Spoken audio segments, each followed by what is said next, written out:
Nabagamba olaba statement z'ono omusajja tezeetaaga kupakukira. Tezeetaaga kupakukira especially ng'ekintu kyayogera tolina point of reference nakugamba mweno revolution yonna statement za his excellency zayogera n'ebikola byakola always your point of reference has to be democracy and human rights. Ekintu kyonna kyayogera ekintu gwe tokipakukira ddayo buzi mu principle ya democracy and human rights ogambe ekintu kino okiririddawa then okole according kwekyo okiteekese mu nkola gw'omanyi engeri gy'ogenda okiteekesa mu nkola naye kasita obeera ng'otegedde nti kiri mu mateeka revolution eno tetumenyangako tteeka n'erimu tutambulira mu mateeka aga democracy na human rights ate nabagamba zino international charters tubijjemu science mujjemu okulowooza nti ono ategeera nnyo revolution ffenna tuyiye engeri order gy'akoze tugi-implementinga tutya naye nga these are democratic avenues okitegeera yayogedde ku gaali naye gaali buli omu agi-interpretinga lulwe buli omu ayogera kino onayogera kiri nakugamba simanyi egaali teziri mu mateeka tetukolangako kintu kiri bweru w'amateeka y'ensonga lwaki Museveni takwatako his excellency Kyagulanyi n'amuteekako musango n'abaana baffe bakwata omulaba abatwala mu makomera abateekako ayiyayo ebisango n'akolaki n'abibateekako ekintu kyeyayogedde nti egaali it is an extension of kunga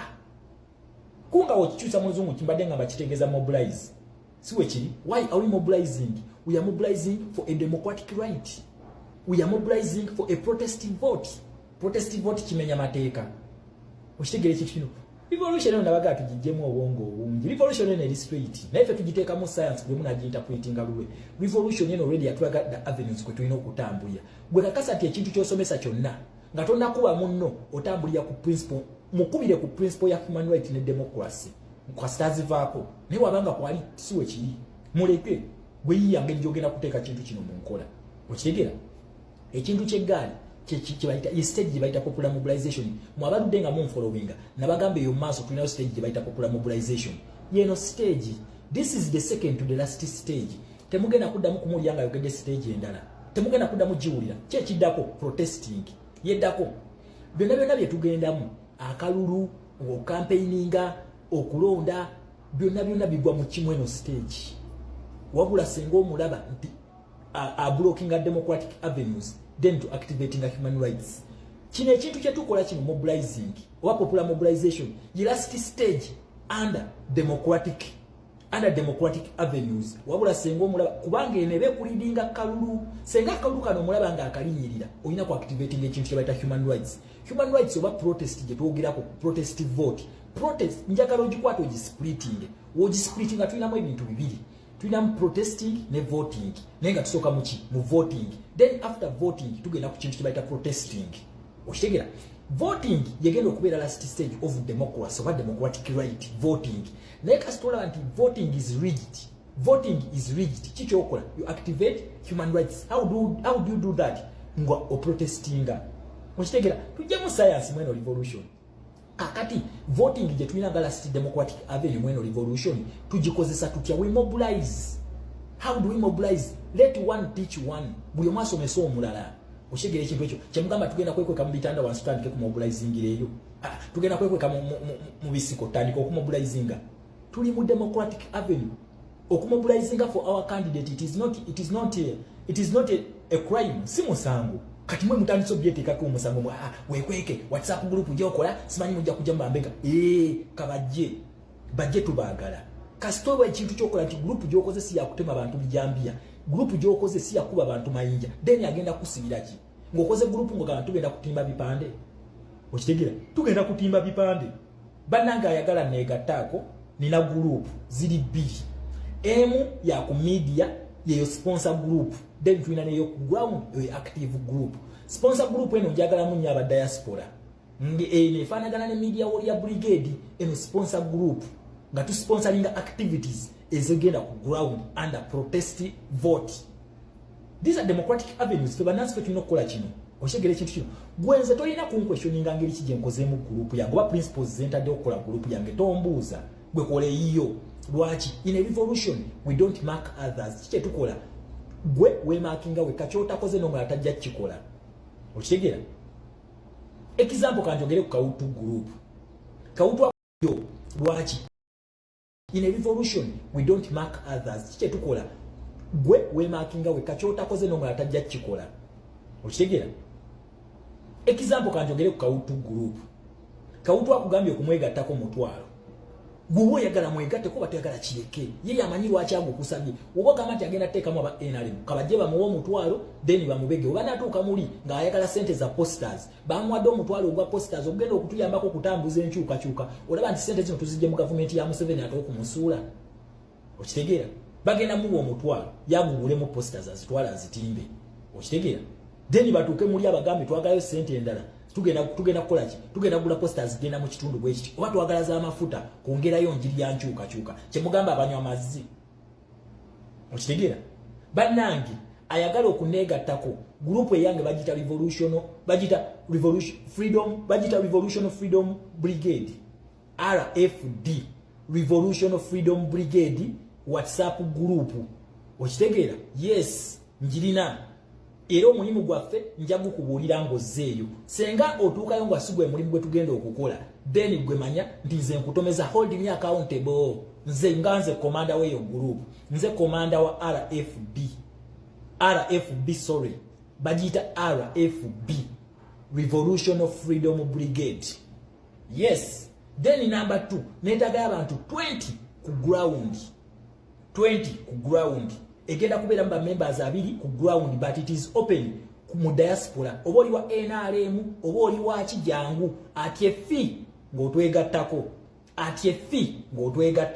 Okitegeera? Owa NRM jangu, owa FDC jangu, owa DP jangu. Naye ky'oba omanya eno gy'ojjamu tugenda kukola emirimu gya NUP oba gya People Power, the Revolutionary Brigade. We are going to mobilize our people. Kye tugenda okukola twagala tugende tusomesa omuntu asembayo eri wansi protest vote. Tombuuza tactics zenyenda kukozesa. Ne twagala tusomesa omuntu asembayo eri wansi protest vote. So owa NRM nkwaniriza, owa FDC nkwaniriza, owa DP nkwaniriza on my principles. Nga principles zange tojje okumpa mateeka kuba nze komanda w'egaali. Okitegeera ekintu ekyo atyefi okujegattako. Nkiddemu atyefi okujegattako. Nze komanda waayo on my principles. Obanga tozigondere tojja. Okitegeera? Obanga olowooza nti ogenda kumpa mirimu ntegeerayo ojja ontegeerede answer izinokola naawe eyiyo sijja kukwegattako. Okitegedde? Simple. Eno mobilization erimu ebintu bingi ebyokukola. Tugenda kusomesa abantu protest vote. Waliwo okuyigiriza abantu okulonda. Bingi nnyo. These are democratic avenues. Kastegali gy'obeera okoze nti eri ku gundi eri mateeka ga democracy ne human rights. Mutugyeko olugezigezi, okwetema amaganzi, empayipayi, enge, n'okukola ki? N'ekirala kyegattirewo. So, bannange ekintu kye tukola ffe twayita mu mateeka. President tasobola kuvaayo mu public n'ayogera kintu kimenya mateeka. So tetugenda kukola kintu kyonna kyonna nga twekwese. Mwebye muwoza musimanyi Museveni atusindikira bambega. Atubega naffe tumubega. Kyemugamba tugenda kukola nga twekwese. Tugenda mujjako tutya nga twekwese. Ate tukozese bwongo. Revolution eno nabagamba just bwongo. Before you use your ego, supremacy, bichi ezo zi hatred zemuyina ku bantu, kozesa obwongo. Okitegeera? So we are mobilizing. Tuli mu kintu kyebayita popular mobilization. One teach one. Paka eri enjiri gye tugyetaaga ekome. Yes. Paka eri enjiri gye tukola ki? Gye tugyetaaga. So neetaaga y'abantu abiri ku ground ng'ogenda kumpa bye ngenda okusaba. Details ze ngenda okusaba ogenda kuzimpa. Then ne ku diaspora eneyo ku media ba support group yena ina ajagala jangu wegatte mune wa NRM nkwaniriza jangu. Nze mu fight eno ndi kusaidia General Bigodo nkiddamu mpagira General Bigodo. General Bigodo omusajja ono twagadde nnyo bwa president ng'abitulemesa. Okitegeera ekintu kino kakati tufunye opportunity for kufuuka ba president tutya. Omwami ono atugambye nti mu fight w'omukuba agenda kuva mu politics. Kitegeeza tufunye chance nga tugenze na mukalulu ka 2026 kagenda okuwangula. Kati tufunye chance gwe kyoba okola genda omukuba. Atateredde ne option yamanyi tagenda kwambula mayinja. Akugambye ova ku walaji. Ate nze walaji nkimanyi wamuvaako dda. CDF omulamba asobola okunywa walaji. Soka bamasoko oyingirewo General Bigodo okuba omuntu. Nze mpagira General Bigodo naye wowangula nze mbeera Minister of Foreign Affairs wekiri kyekifo kyokka kyenneegwanyiza. Okitegeera naye era ne wootya mu government engenda kubeerera still minister. Kati General Bigodo kyenkusaba sooka omulumbe. Then number 2 mu Uganda olunaku lwaleero mbadde nina kukola foreign policy. Naye nabagamba olaba statement z'ono omusajja tezeetaaga kupakukira. tezeetaaga kupakukira, especially ng'ekintu kyayogera tolina point of reference. Nakugamba mweno revolution yonna statement za his excellency zayogera n'ebikolwa byakola, always your point of reference has to be democracy and human rights. Ekintu kyonna kyonna kyayogera ekintu gwe tokipakukira, ddayo buzi mu principle ya democracy and human rights ogambe ekintu kino kiriddawa, then okole according kwekyo okiteekese mu nkola. Gw'omanyi engeri gy'ogenda okiteekesa mu nkola naye kasita obeera ng'otegedde nti kiri mu mateeka. Revolution eno tetumenyangako tteeka n'erimu, tutambulira mu mateeka aga democracy na human rights. Ate nabagamba zino international charters tubijjemu science, mujjemu okulowooza nti ono ategeera nnyo revolution. Ffenna tuyiye engeri order gy'akoze tugi-implementinga tutya, naye nga these are democratic avenues. Okitegeera yayogedde ku ggaali naye eggaali buli omu agi-interpretinga lulwe. Buli omu ayogera kino, onayogera kini, n'akugamba simanyi eggaali teziri mu mateeka. Tetukolangako kintu kiri bweru w'amateeka y'ensonga lwaki Museveni takwatako his excellency Kyagulanyi n'amuteekako musango. N'abaana baffe bakwata omulaba abatwala mu makomera abateekako ayiyayo ebisango n'akolaki n'abibateekako.